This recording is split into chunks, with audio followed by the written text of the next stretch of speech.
너희는 세상의 소금과 빛. 마태복음 5장 3절에서 16절 말씀으로 오늘도 살아서 역사하시는 하나님을 경험으로 알기 원합니다. 그리스도인이라면 너무 익숙한 말이죠.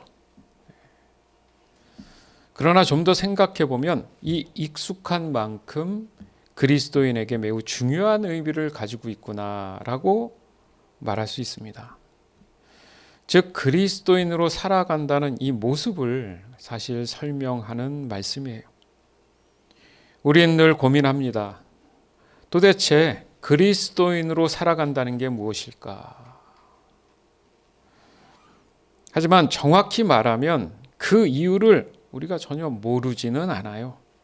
다만 그 안다는 것 때문에 더 왜 삶에서 이 그리스도인이라는 이 모습이 실천되지 않을까? 사실 이게 고민이죠. 그렇듯 그리스도인에게 있어서 실제 삶에서 보여지는 그 모습이 바로 그리스도인의 특징이구나. 너희는 세상의 소금과 빛이다. 이게 그리스도인의 특징이구나. 우리가 살아가고 있는 지금 이 미국에서는 이미 이런 고민들이 많았는지 영적 대각성 운동이 있었어요, 과거에. 그것도 1차, 2차에 걸쳐서 있었죠. 시대적 상황과 배경. 미국 내 이주 1세대의 뜨겁고 간절했던 청교도 신앙은 세대를 거치면서 그리고 상업과 경제적 부의 팽창으로 인해 서서히 냉각되어 갔다. 계몽주의의 영향으로 지적인 종교가 미국 내에 들어오고 아울러 합리주의 사상의 발흥은 교회에 있어 성경의 권위에 대한 신앙을 파괴하였고 대다수 국민들로 하여금 종교에 무관심하게 하거나 적대시하게 하였다. 제2, 제3세대 청교도들은 그들의 부모들보다 훨씬 덜 종교적이었고 교회는 그런 가운데서도 이들을 끌어들이기 위해 이른바 불완전한 계약 혹은 반길 계약을 승인하여 참된 신앙에 들어오지 못한 사람들에게도 세례를 주어 대다수의 사람들이 이 반쪽 관계에 만족하여 주님과의 온전한 교제를 멀리하게 되었고 이러한 여파는 뉴 잉글랜드 전역으로 확산되게 되었다. 신앙의 순수성을 외치며 신대륙에 들어온 청교도들은 100년의 역사가 지나면서 교회가 혼탁해지고 그 순수성을 잃어가는 위치에까지 이르게 되었다. 1679년 보스턴에서 열린 장로교 대회에서 개혁의 필요성이 논의되고 뉴 잉글랜드에 내려질 주의 심판을 초래할 만한 죄악들이 무엇인가에 대해서 구체적으로 다루어지게 되었다. 그 후 30년간 열심히 있는 목회자들이 더 악화된 상태에 대해 한탄하며 신자들에게 회개를 촉구하였다. 1727년에 뉴 잉글랜드와 그 이웃 지역을 혼란케 한 지진은 하나님의 심판의 표식으로 간주되어 사람들이 일시적으로 교회에 몰려들기도 했으나 그런 현상은 오래 계속되지 않았다. 이런 정치적 상황 속의 혼란과 신앙적 침체는 성경 속에 나타난 하나님의 섭리가 그러하듯이 새롭게 정리되고 부흥을 위한 계기가 될 수 있었다. 네, 시대적인 얘기잖아요. 무엇이든 간에 과거보다 우리가 시간적 개념으로 보면, 시제적 개념으로 보면 과거보다 지금은 좀 더 많은 걸 발견한 시대에 살고 있어요. 그 당시에는 이게 무엇일까 궁금했지만 시간이 흐르면서 많은 것을 그 부분에 대해서 다 알진 못하더라도 어느 정도는 과거보다 많이 알게 된 그런 시대를 우리가 살고 있습니다. 그러니까 적어도 우리가 조금은 안다는 의미에서 생각해 보면 지금 잠깐 이렇게 들었던 이 내용이 굉장히 자연스러워요. 왜냐하면 사람은 각성운동을 뭔가 한다고 해서 그 시점에서 이 세상이 무질서에서 질서로 회복되지는 않는다는 게 지금 어느 정도 알게 된 깨달음이잖아요. 그렇죠? 그래서 늘 이 지구의 모든 것들, 우리가 살아가는 환경은 좋아질 수가 없는 게 당연한 건데 사람 스스로가 뭔가 좋아질 수 있다라는 착각에 빠져서 무엇을 할 수 있을까? 이렇게 비유하면 또 뭐라 할 수도 있지만 살풀이를 한다든가 뭐 이런 거 있잖아요, 한국에는. 그래서 무슨 구술한다든가 그런 사람의 어떤 행위에 의해서 뭔가 소망을 갖고 잘 될 수 있다라는 생각에 그 마음은 순수할 수 있어요. 그러면 그런 행위라든지 그런 현상들이 있는 그 시점에 그 이후의 삶이 그러면 온전하고 완벽하게 지금 좀 더 나은 세상을 우리가 살고 있습니까? 명확한 하나님 말씀과 구원에 대한 정확한 의미와 정의를 직시할 수 있으면 무엇이 문제인지를 명확히 알 수가 있습니다. 우리가 늘상 새로운 사실이 아니잖아요. 미국의 역사가 길지 않아요. 유럽에서 그들이 이 긴 여정, 바다의 그 여정을 떠나서 본인들은 신대륙이지만 이미 살고 있었던 원주민들이 있었지만 그들에게는 새로운 것에 대한 시작이었고 출발점이었죠. 역사에 가장 두려운 게 뭔지 아십니까? 왜곡이에요. 항상 자기 입장에서 썼을 때 후손들에게는 치명적인 거짓이 정당화되는 것이 역사의 두려움이죠. 좋습니다. 어찌됐든 하나님께서 모든 것을 주관하셨기 때문에 이 미국 땅에도 말하자면 청교도라는 이 분들이 온전한 복음에 대한 부분들을 순수성을 가지고 이 아메리카 대륙에 발을 디뎠겠죠. 왜요? 그때는 허벌판, 아무것도 되어 있지 않는 그냥 자연 그대로의 삶에서 살고 있었던 원주민들이 존재했잖아요. 그러나 이미 유럽은 많은 것들의 발명들이 있었고 마치 산업혁명의 그런 어떤 부분들에 대해서 많은 것을 발견하고 알게 된 시대적 발전이 있었단 말이에요. 그것을 이미 경험하고 본 그들 입장에서는 이것의 이 자연스러움이 도리어 과거에 퇴보되고 불편한 것으로 여겨져서 산업적인 측면에서의 발전이 일어나기 시작한 거죠. 그런데 재밌는 게요.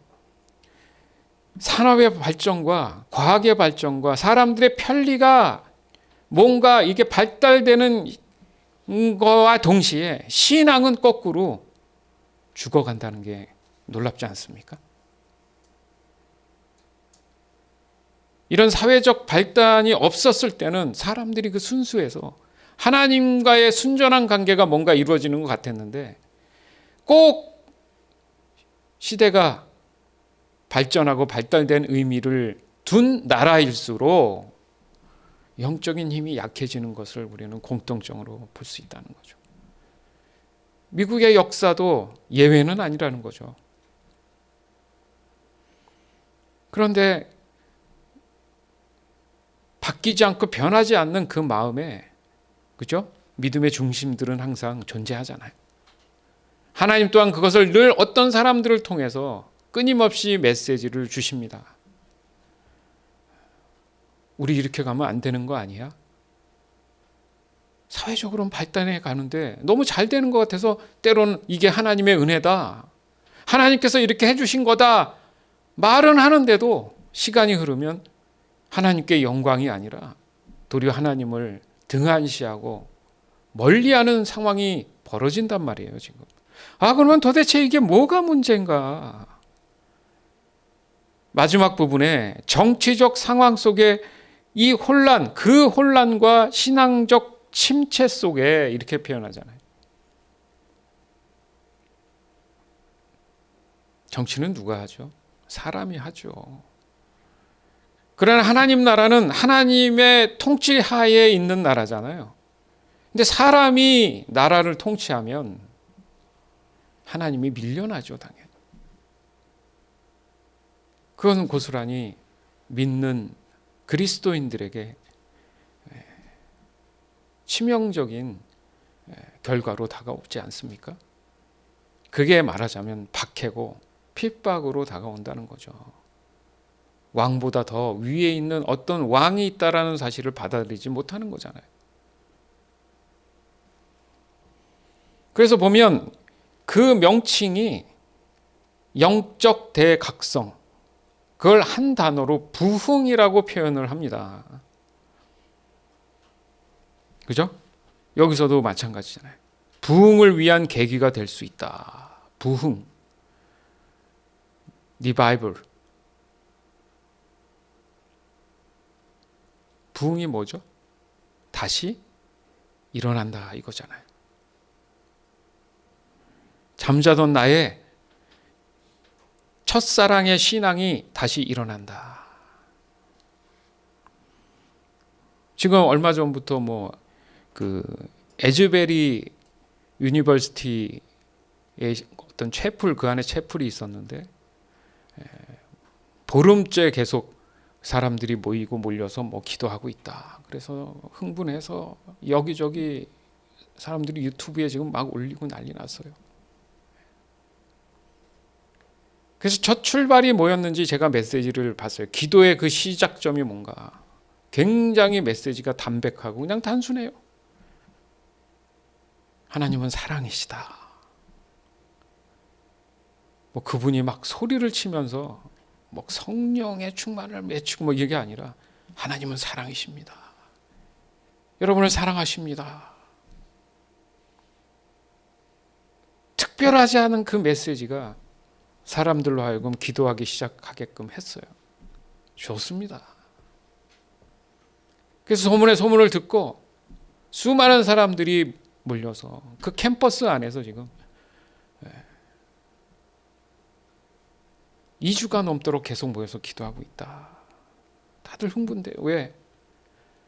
지금 많은 시간 동안 이런 흥분된 마음들을 갖기에 너무 갈망하고 있었잖아요.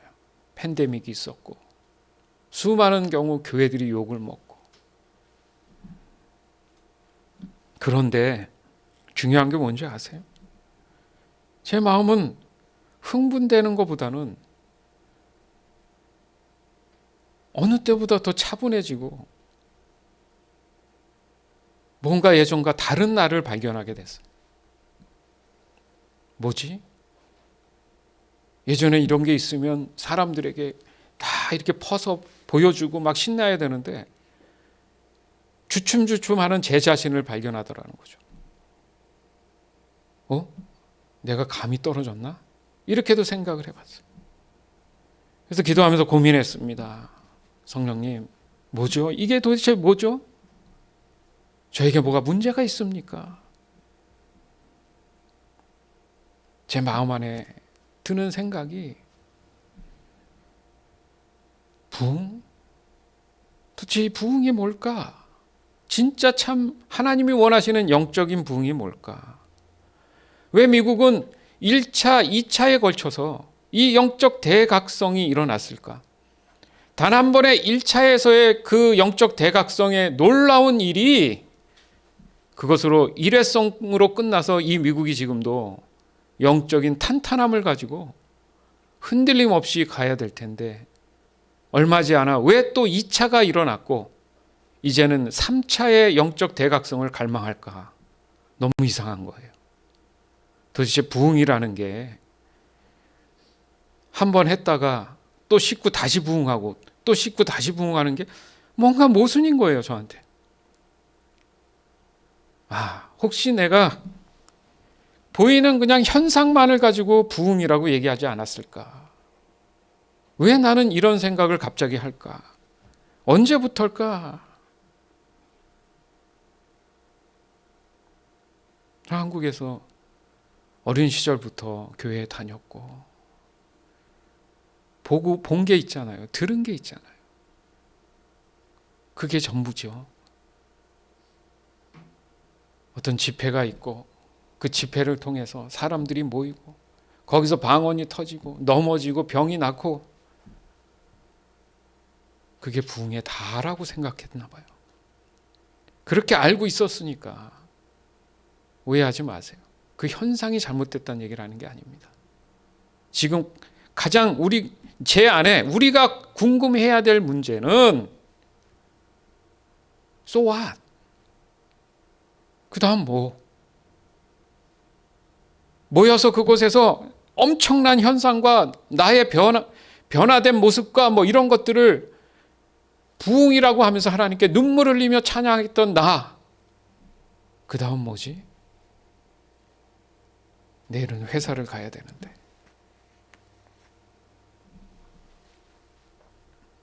그분들은 15일째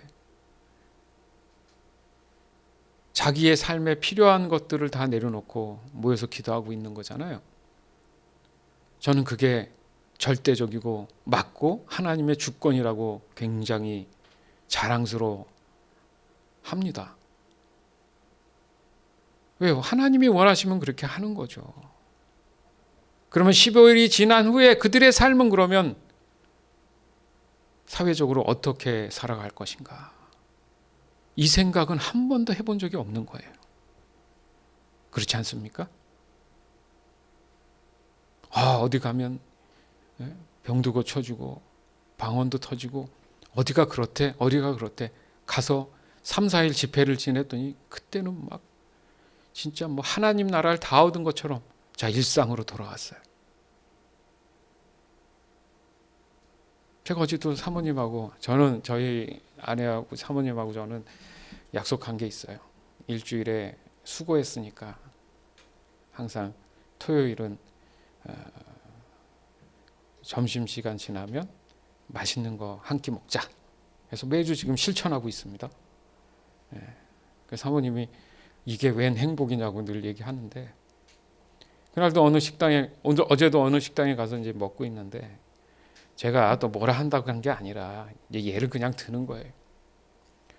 제 건너편 저쪽에 어떤 여자분들이 이제 음식을 시켜서 한 분이 열심히 이제 감사의 기도를 하고 이렇게 또 믿는 분이라 저렇게 또 기도하시고 하시는구나. 너무 가슴이 좋았어요.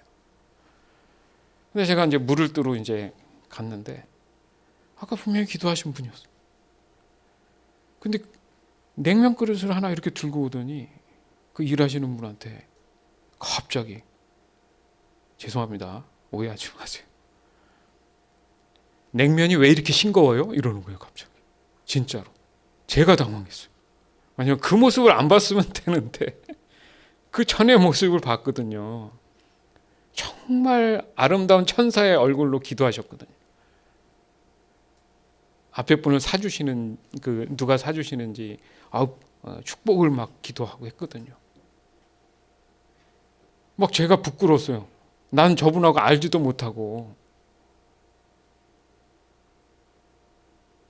그 다음은 여러분이 알아서 생각하시고 그 점원이 막 미안해가지고 죄송합니다 막 그러고 혹시 저분이 기도하는 걸 안 받겠지 막 이런 생각까지 했어요.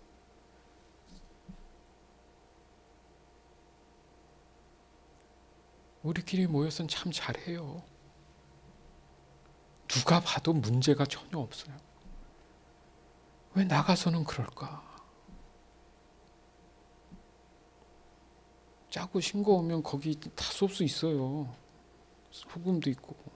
근데 저는 개인적으로 비빔냉면 시켰는데 너무 맛있었거든요. 입맛에 따라 다르겠지만. 그리고 다음에 안 가면 되잖아요. 그냥 말 안 하고.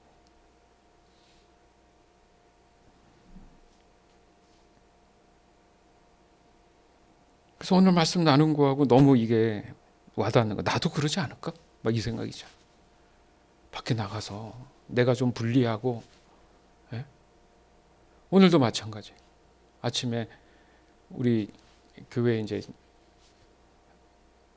음식 때문에 제가 이제 그 식당에 투고를 하러 갔는데 남자분이 먼저 계시는데 그분은 11시에 찾으러 오시는 분인데 10시 반에 미리 오신 거야.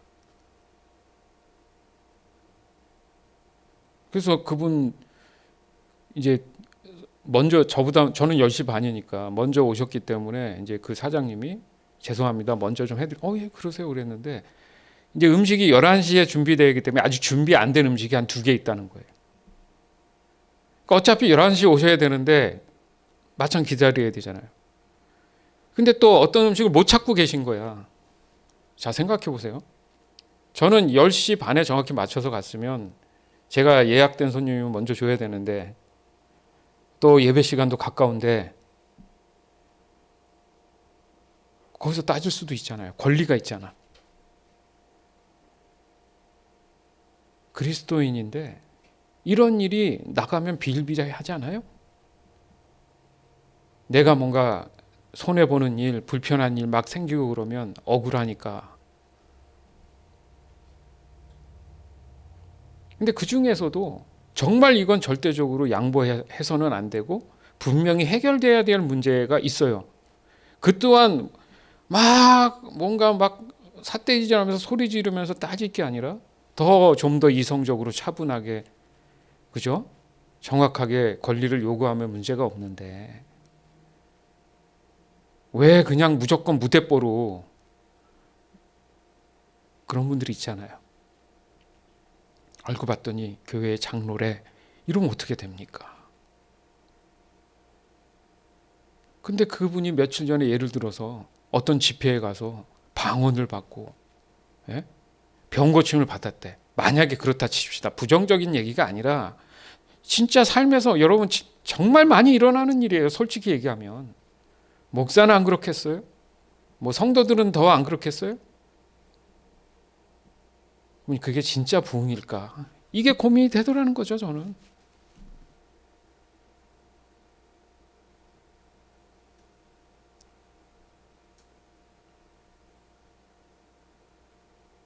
그러니까 이 부흥에 대한 나의 정의가 바뀌면서 너무도 이 영적으로 내가 무지했구나. 너무 아는 척을 했구나. 조금 알고는.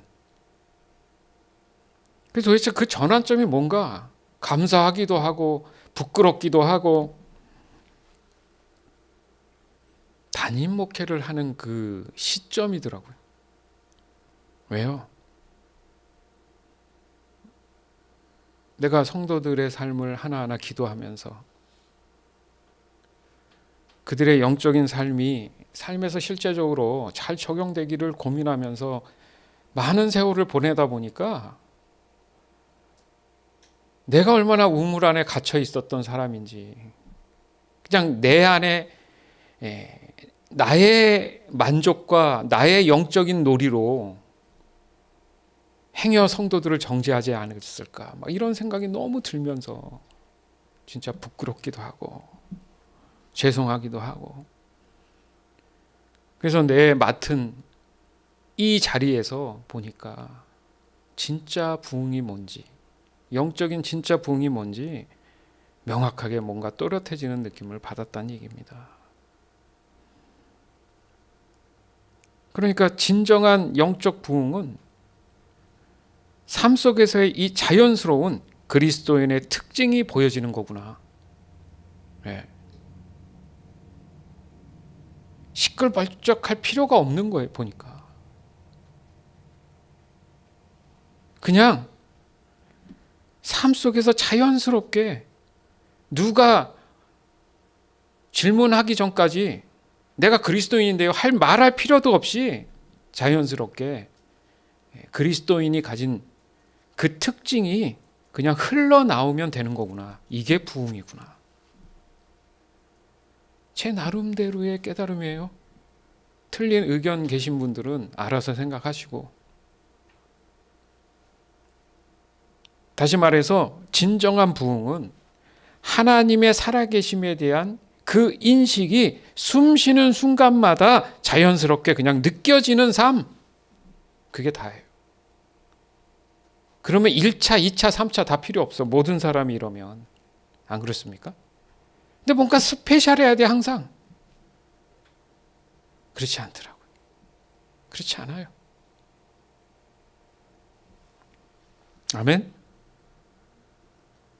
뭔가 거창하고 특별한 어떤 현상이 있는 곳에 여기저기 기웃대고 그래야 뭔가 속 후련하고 뭔가 풀리는 것 같고 그건 부흥이 아니에요. 삶에 저는 그래서 더 깨달은 게 변화라는 게 의미가 없어요. 그리스도인은 변형되는 거예요. 트랜스폼. 완전히 다른 물질로 바뀌는 느낌.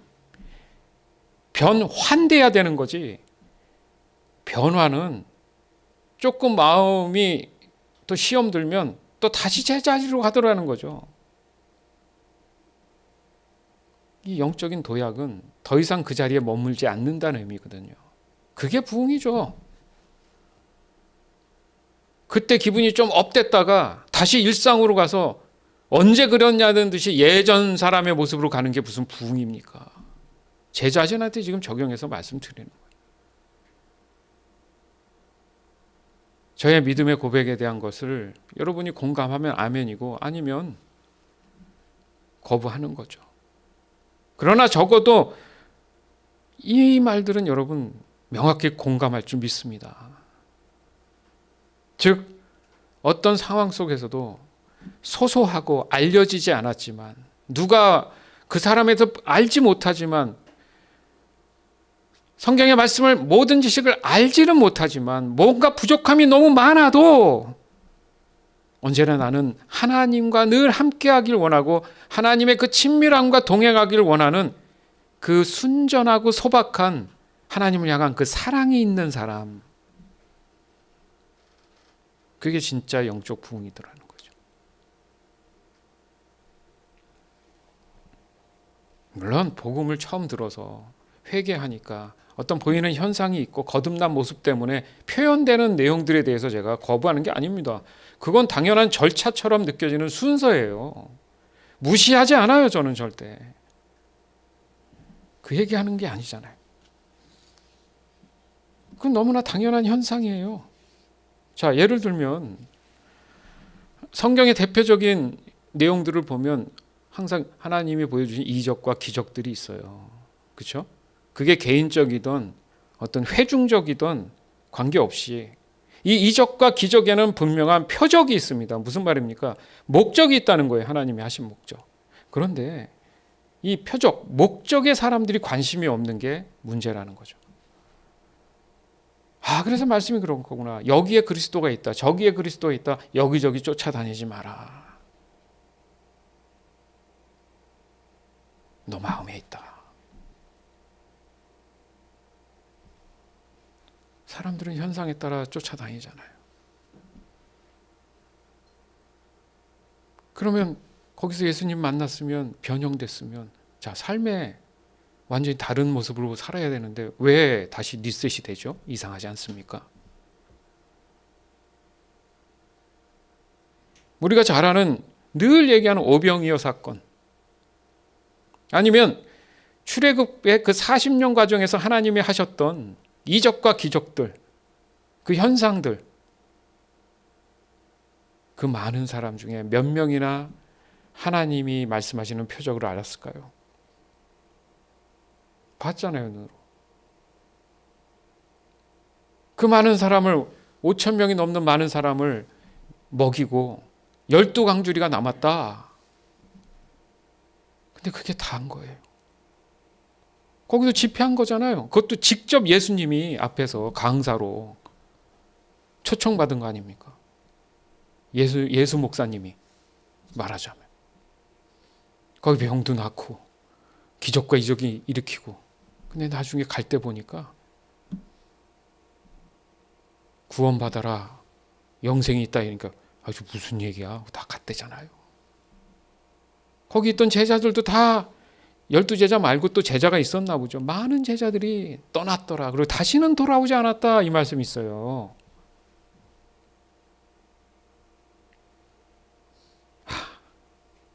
내가 삶에서 그리스도의 특징이 나타나지 않는 것은 최악이다. 그건 그리스도인이라 할 수 없구나. 영적 부흥이라는 말 할 자격도 없구나. 저는 저한테 적용했어요. 그래서 저는 오늘 그 깨달은 이유로 어떻게든 그러면 몸부림치려 하죠. 그러나 부족한 접니다. 근데 하나님은 아세요. 너 완벽하려 하지 마. 특별하려고 하지 마. 겸손히 어떻게든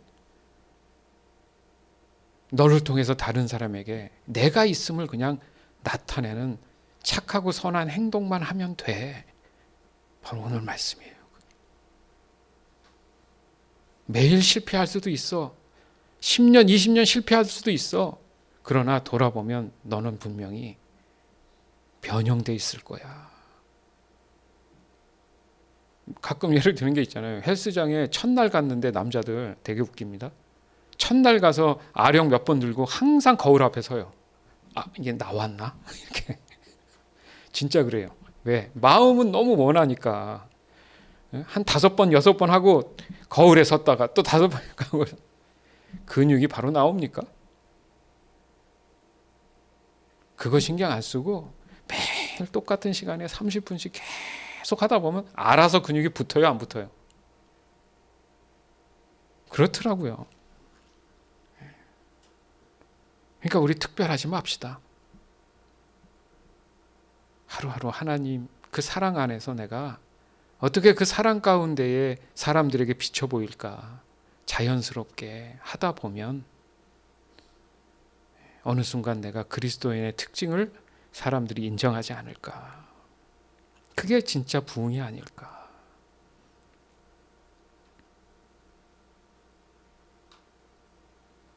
그렇지 않습니까? 도리어 그 숫자에 비해서 극소수만이 하나님의 뜻, 목적에 대한 관심을 갖는 것, 그게 그리스도인들의 특징이라는 거죠. 이 공통점은 한 자리에 모인 수많은 사람들이 1년이든 10년이든 그 장소에서 벗어나지 않은 채 놀라운 현상들만을 감정적이고 눈에 보이는 것에 체험한다고 해서 그 사람들의 모든 인생이 영적 부흥이 일어나는 것이 아니라는 거예요. 확신할 수 없다는 거죠. 우리의 삶을 돌아보면 거의 90% 이상 사회적 영역에서 활동하며 살아가고 있어요. 아닙니까? 여러분 집에만 맨날 틀어박혀 있어요? 그러면 안 되잖아요. 그러면 문제 있다고 얘기하잖아요. 사회적으로 보면.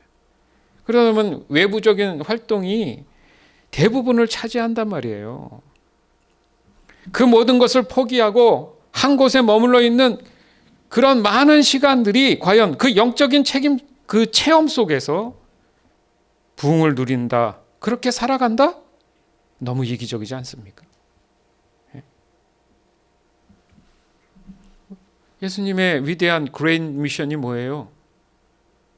하나님만 사랑해라 합니까? 뭐죠?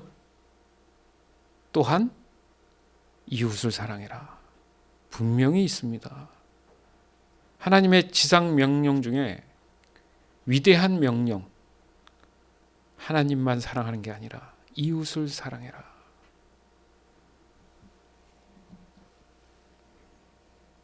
오직 자신만이 살궁리를 하는, 그게 영적이든 삶의 필요든 그런 사람처럼 자신의 영적 부흥만에 초점이 맞춰져 있는 경우가 본의 아니게 자기도 모르게 너무 많다는 거예요.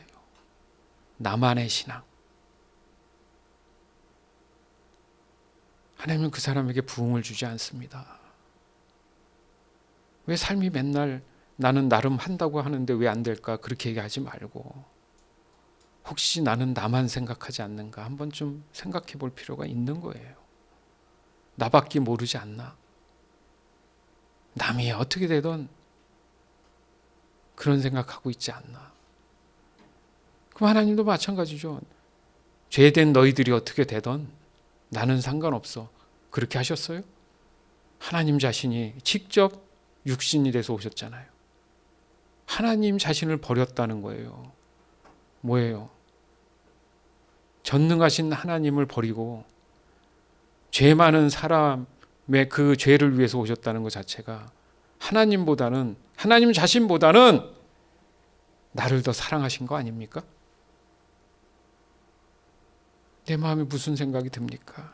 그 사랑에 내가 반응하고 있습니까? 그래서 이런 말이 있지 않습니까? 중은 절로 가고 그리스도인은 어디로 가라고요? 세상으로 가라. 맞죠? 종교적인 신념이 달라요. 사람들은 자신이 열반의 경지에 이르러서 자기가 부처되는 거예요. 자기가. 오직 자기 자신. 그러나 기독교는 절대 그렇지 않습니다. 자기를 뭐라 그래? 부인하고 자기 십자가를 지고 나를 따르라 하잖아요. 나를 버리라고 하는 유일한 종교가 기독교예요. 아멘? 여러분은 자신을 버리고 있습니까?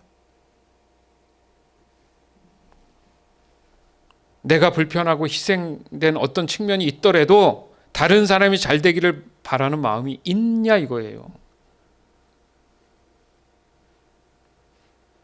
즉 그리스도인은 하나님의 사랑에 모든 초점이 맞춰져 있습니다. 그러나 세상의 종교는 철저히 자기 자신을 위한 자기 자신의 사랑, 자애에 그 초점이 맞춰져 있어요.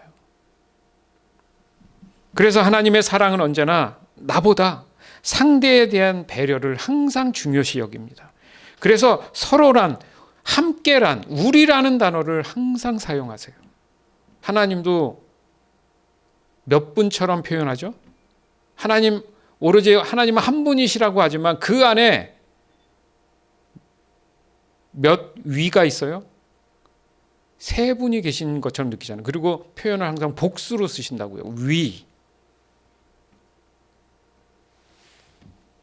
따라서 너희는 세상의 소금과 빛이라 라는 이 말씀은 곧 그리스도인이 살아가는 특징적인 모습을 가지고 있는 것을 알 수 있습니다. 자기를 녹여야 되죠. 자기를 태워야 되죠. 그럼 어떻게 하나님은 그리스도인들이 세상의 소금과 빛의 특징을 나타내며 살기를 원하시는가? 마태복음 5장 3절에서 12절. 마음이 가난한 사람은 복이 있다. 하늘나라가 그들의 것이다. 슬퍼하는 사람은 복이 있다. 그들이 위로를 받을 것이다.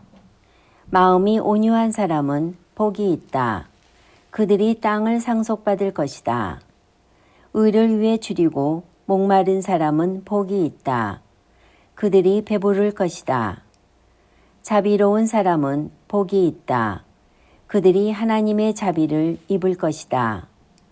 마음을 깨끗이 한 사람은 복이 있다. 그들이 하나님을 볼 것이다. 평화를 위해 일하는 사람은 복이 있다. 그들이 하나님의 아들이라고 불릴 것이다. 의롭게 살려고 하다가 박해를 받는 사람은 복이 있다. 하늘나라가 그들의 것이다. 사람들이 나 때문에 너희를 모욕하고 박해하고 온갖 나쁜 말을 할 때 너희에게 복이 있다. 기뻐하고 즐거워하여라. 하늘에서 너희의 상이 크다. 너희보다 먼저 살았던 예언자들도 이처럼 박해를 받았다. 아멘. 여러분들 사람들이 나에게 모욕적인 언행이나 행동이나 이런 거 할 때 어떻게 반응하세요? 이걸 기뻐하랍니다. 그래야 복이 있대요. 즐거워하고 기뻐하라. 예? 자, 포커스가 뭐냐면 그리스도인의 초점은 하늘나라 영생에 있습니다.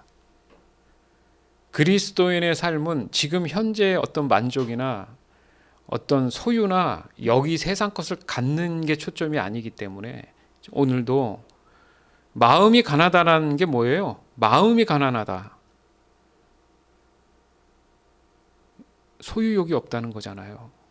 그죠? 그런 사람이 복이 있는데 세상 사람들은 이렇게 얘기하면 모순이잖아요. 왜? 지금 초점이 달라요. 하늘나라가 그들의 것임이라. 그죠? 그러니까 이 세상의 가치가 딱히 의미가 없는 거예요. 그리스도인들은. 집착할 필요가 없는 게 영생을 보장받았기 때문에. 있어도 그만 없어도 그만까지 마음이 가난해졌다는 얘기죠. 여기서 슬퍼하는 사람이 무슨 복이 있습니까? 성경은 슬퍼하지 말라고 했는데 그 슬픔이 아니죠. 다른 사람을 위해서 그 마음이 헤아려져서 불쌍히 여겨서 중보도 하고 헤아려주고 그런 마음이죠. 도리어 이것을 하나님께서 그들을 위로해 주신다. 그렇기 때문에 마음이 온유한 사람이 뭡니까? 온유 알죠? 하나님께 길들여진 사람. 그래서 하나님 말씀을 따라 어떻게든 그 마음이 평강과 평화로 삶을 대하는 사람은 복이 있다. 계속 그런 말씀드린 거예요, 이게 지금. 그러니까 결국 분명히 의롭게 살려고 하면 세상은 나를 어떻게 한다고요? 박해한다. 무슨 말이냐면, 야, 네가 그렇게 잘났냐? 어디 너 얼마나 착한가 보자. 자꾸 건드린다는 거예요. 그래, 오늘 1일이야. 내가 오늘부터 진짜 착한 행실을 사람들한테 보일 거야. 바로 들어옵니다. 박해가. 너 얼마나 하나 보자. 에이, 내가 하긴 뭘 해. 결국 그건 자기가 다짐해서 한 거예요. 자기가 참아보려고 한 거예요. 그건 안 돼요. 실패하더라고요. 저도 해봤어요.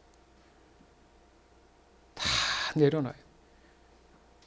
예수님의 마음이 돼서 성령으로 하지 않으면 불가능한 일이더라고요. 그러다 보니까 박해와 목욕이 와도 나는 괜찮은 거야. 그 감당을 누가 하셨어요? 예수님이 하셨더라고. 내 마음은 늘 평안한 거예요. 그래서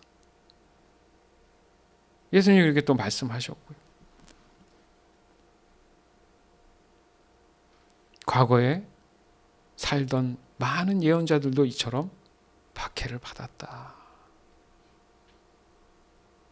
너만 그런 게 아니다 이거죠. 맨날 그러지 않으시나? 왜 나만 이래? 내 짐이 제일 무거워. 막 이런 얘기 하잖아요. 근데 어느 날 누구 만나면 야, 내 짐은 짐도 아니야. 자기 게 제일 무거운 겁니다, 사실은. 그러나 하나님 보실 땐 그게 아니라는 거죠. 그건 세상이 볼 땐 짐인데 하나님 볼 때는 상이에요. 짐이 무겁다고 느껴질수록 그 상이 큰 거예요. 보니까. 이걸 어떻게 내가 깨달을 수 있을까? 그리스도인의 특징이 크게 세 가지로 보는 분이 있습니다. 첫째가 뭐죠? 사랑입니다. 사랑. 사랑은 같은 말이 서로예요. 서로. 사랑은 혼자 하지 못해요. 배려죠. 고린도전서 13장에 사랑장이라고 해서 쭉 나오잖아요. 사랑은 온유하며 오래 참고 뭐 이런 거. 그게 대상이 있어야 하죠. 그것이 삶에서 나타나는 겁니다. 그게 소금과 빛이에요. 내가 소금을 갖고 다니고 후라시를 갖고 다니면서 이렇게 주고 비춰주고 일어나는 건가? 그거 아니잖아요. 두 번째는 성령의 내적 통제 이렇게 할 수 있는데 쉽게 얘기하면 성령의 9가지 열매를 맺는 삶이죠. 내가 뭔가 노력을 해서 9가지 열매를 맺는 게 아니구나. 내가 사람들에게 선한 행실이라는 어떤 하나님의 말씀에 대한 게 비춰서 보이니까 성령께서 9가지 열매에 대해서 이렇게 보여주다 보니까 그 사람이 그걸 보고 하나님이 살아계시네? 느끼는 거구나. 그래서 하나님께 영광이 된단 말이 뭐예요? 하나님의 뜻이 이루어졌구나. 하나님 뜻이 뭔데요? 영혼 구원이잖아요. 세 번째는 그리스도를 기쁘게 할 열망. 무슨 말입니까? 우리가 하나님의 얼굴을 구합니다. 그 얼굴의 원어가 뭐라고 제가 알려드렸어요. 임재잖아요. 하나님이 내 안에 들어오시는 거, 내 마음 안에 들어오시는 거, 그것을 늘 갈망하고 구하는 이유가 뭡니까? 사랑하니까. 여러분, 사랑하는 사람 마음에 두지 않아요? 늘 보고 싶고, 돌아서면 보고 싶고, 알고 싶고, 예? 너무 귀엽고 예쁘면 주머니에 넣고 싶고. 그게 뭐예요? 그 사람이 내 마음 안에 들어왔으면 하는 건데, 그 보이는 육체가 어떻게 들어옵니까? 마음이 들어오길 원하는 거잖아요. 하나님 마음이 들어오길 원하는 거에 임재죠. 그러려면 그 사람이 하나님에서 알아야 되죠. 신뢰해야 되잖아요. 그것이 바로 그리스도를 기쁘게 하는 영이죠. 왜? 예수님이 하신 말씀이잖아요. 하나님을 알았으면 좋겠다. 너희 마음에 그 마음을 가져라. 그래서 그리스도인의 특징인 거죠. 아까도 우리 찬양 들었죠. 우리가 예수에 속한 사람이고. 있잖아요. 아까 그 찬양. 예? 이것은 결국 하나님이 원하시는 복된 삶으로 이어지는 거구나. 이 복된 삶의 같은 말이 하나님과 동행하는 삶이구나. 그것이 사람들에게 비춰지면서 그들에게 가장 필요한 것들을 채워주는 그런 삶이 복된 삶이구나. 그리고 자세히 그 내용을 보면 복은 곧 하나님과의 관계를 우선을 두고 있구나. 그 결과 나를 통해 사람들은 하나님을 발견하게 되는 거구나. 아멘. 즉 소금과 빛이 곧 하나님이시기 때문에 결국 나는 사람들에게 하나님이 어떤 분인지를 알려주는 사명을 가진 사람이구나. 왜요? 그들이 참 하나님을 알고 잃어버렸던 맛과 빛을 찾아주기 위해서 결국 하나님과의 관계 회복을 말하는 건데, 이게 바로 하나님이 원하시는 참된 진정한 영적 부흥이구나. 따라서 그 시작이 언제나 가장 처음에 시작되는 곳이 믿음의 가정입니다. 명심하세요. 왜 사람들 그래요? 다른 사람과 만나면 아는 것도 많고 신앙적으로나 신학적으로나 잘해줍니다. 다른 사람한테. 어떻게 보면 팔불출이죠. 나가면 그런 일 선한 착한 일 잘해. 근데 가정은 엉망진창이야. 하나님이 그 사람 그냥 그렇게 구원의 길로 이끄시지 않아요. 저는 보면. 제가 나이 들고 점점 더 성숙해 가면서 깨달은 거예요. 부흥의 시작은 먼저 우선적으로 가정으로부터 출발하는 게 맞아요. 그게 매우 중요합니다. 그래서 사람들은 밖에서 참 예의 바르고 인격적인 모습으로 자신을 잘 관리하죠. 그건 외형적인 거죠. 그 사람이 누군지 모르니 나중에 알고 봤더니 사기꾼이래. 그러나 정작 너무 가까운 가족이나 지인들에게는 자신도 모르게 함부로 하고 있는 거예요. 그건 그리스도인이 아니라는 거예요. 그런 사람이 아무리 어떤 모임에서 10년, 20년 영적인 체험을 한들 하나님은 하나님 보시기에는 전혀 영적인 부흥이라고 인정하시지 않습니다. 자기만 좋아서 신나는 거지. 마태복음 5장 13절에서 16절. 너희는 세상의 소금이다. 만일 소금이 그 맛을 잃으면 무엇으로 짠맛을 내겠느냐. 맛을 잃은 소금은 아무 쓸모가 없게 되어 밖에 버려져 사람들에게 밟힐 뿐이다. 너희는 세상의 빛이다. 산 위에 있는 도시는 숨겨질 수 없다. 등불을 鉄板안에 두지 않고 등잔대 위에 놓는다. 그래야 등불이 그 집에 있는 모든 사람에게 빛을 비추게 될 것이다. 이와 같이 너희 빛을 사람들에게 비춰라. 그래서 사람들이 너희의 선한 행동을 보고 하늘에 계신 너희 아버지께 영광을 돌리게 하여라. 아멘.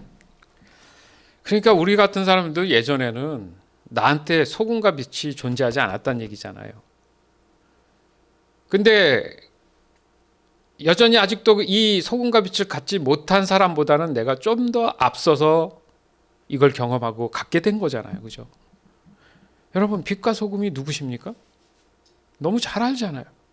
그러니까 너희의 빛을 비추라는 것은 내게 원래는 없었지만 소금을 그들에게 주라는 것은 내게 없었지만 지금 나에게 존재한다는 거잖아요.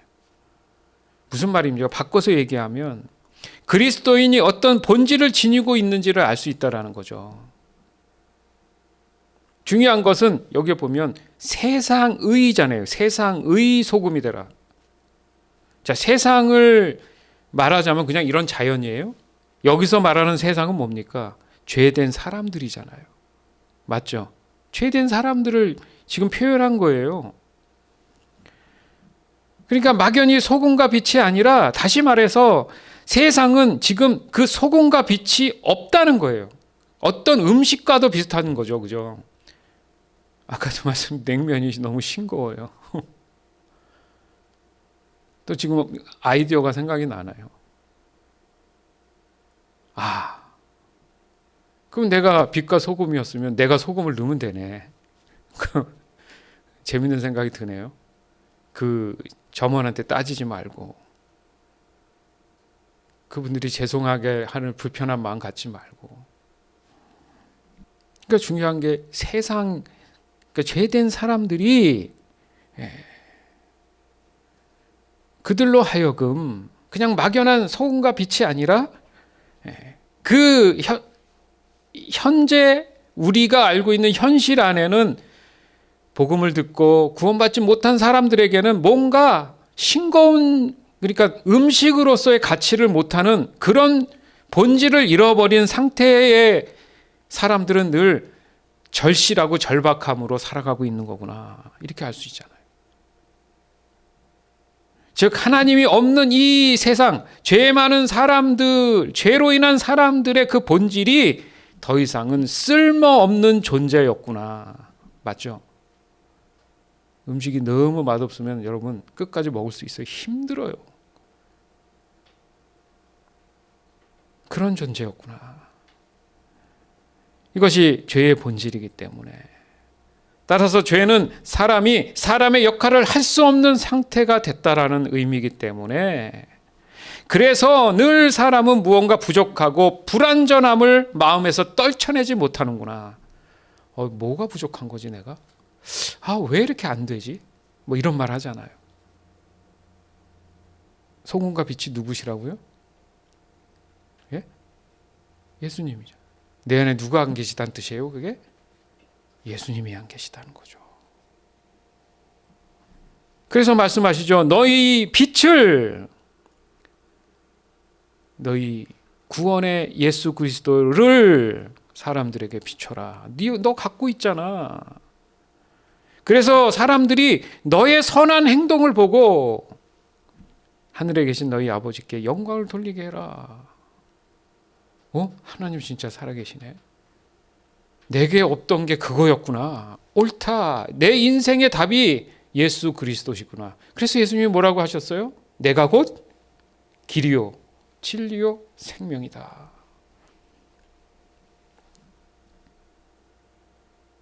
그래도 궁금하죠?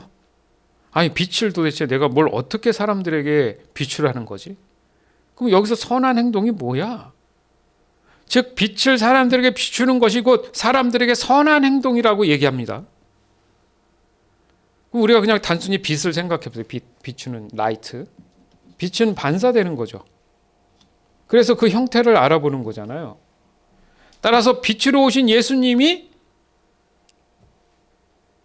나를 통해서 이렇게 반사돼서 그 사람에게 비춰 보인다는 얘기죠. 그러니까 내가 그리스도인이라면 그 사람이 나를 보는 순간 이렇게 눈으로 봐서 빛으로 이걸 모두 인식하잖아요. 나를 보는 순간 누가 보인다는 얘기예요? 그 사람 마음에 예수님이 보인다는 얘기잖아요. 그래서 너희의 빛을 보여줘라.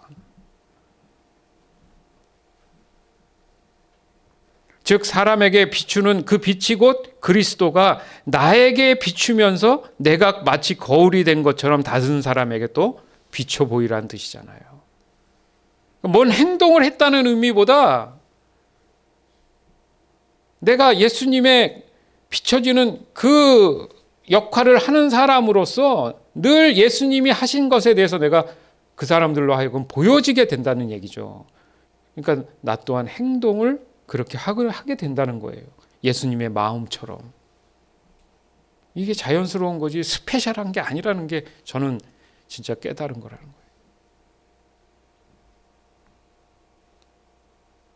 소금 또한 동일하죠.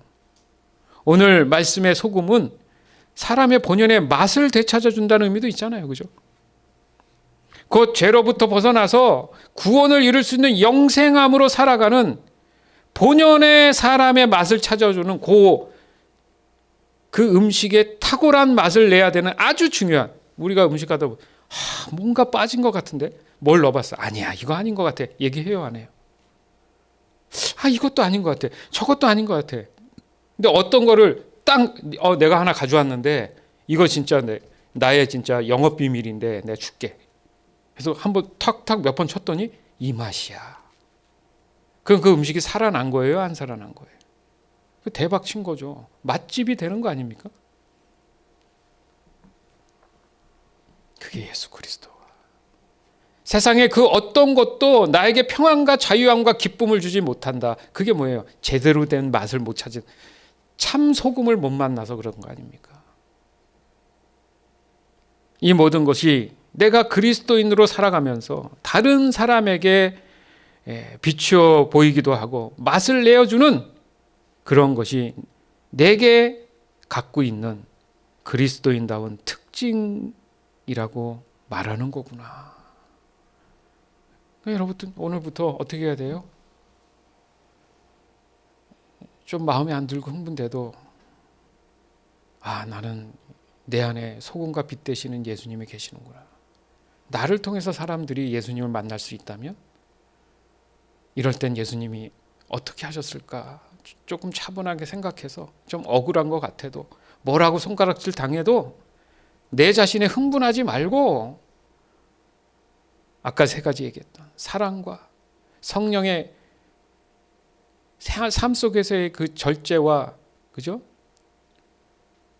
성령의 9가지 열매와 그리고 그리스도를 향한 그 기뻐하심의 그 열망을 가져서 나는 살아가는 사람이다 생각하시고 아까 말씀 있잖아요. 하나님의 복 주심이 뭐예요? 억울하다, 불편하다, 참는다, 위로하신다잖아요. 땅을 기업으로 주신다잖아요. 그게 목적은 아니지만 그리스도인의 특징으로 분명히 보여줘야 되는 사명을 갖고 있는 사람들이구나. 세상의 소금과 빛으로 살아가는 여러분, 우리는 그리스도인이라는 자긍심, 자부심을 느끼면서 살아가는 하나님의 일꾼들인 줄 믿습니다. 일꾼이라고 해서 뭔가 노동을 하는 얘기가 아니에요. 그냥 살아가는 그냥 삶인 거예요. 그냥. 여러분 생각해 보세요. 자는 것도 노동이고요. 아침에 일어나면 남들 볼까 봐 세수하는 것도 사실 노동이에요. 그렇게 따지면. 대가가 없는 것 같죠. 다 이유가 있어요. 사람 만나러 갈 때 내가 잘 보이면 나한테 이익이 있으니까 그것도 노동이죠. 삶은 다 노동이에요. 어떻게 보면. 그렇지 않습니까? 그래서 하나님의 일꾼이라는 얘기를 하는 거예요. 사람들한테 잘 보이려고. 무슨 말입니까? 나를 통해서 소금과 빛 되시는 예수님을 그들에게 소개하려면 내가 잘 뭔가 준비돼야 되는 느낌이 있지 않습니까? 즉 세상 사람들이 잃어버린 그들의 정체성인 본질을 찾아주는 통로구나. 명심하세요. 어디로부터 시작하는 거라고요? 가정으로부터 시작된다. 안에 새는 바가지는 당연히 밖에서 보면 금이가 있기 때문에 셀 수밖에 없는 겁니다. 시작이 어디예요? 안에서부터 흘러 밖으로 나가는 거지. 바가지가 밖에서 거꾸로 흘러서 들어오지 않아요.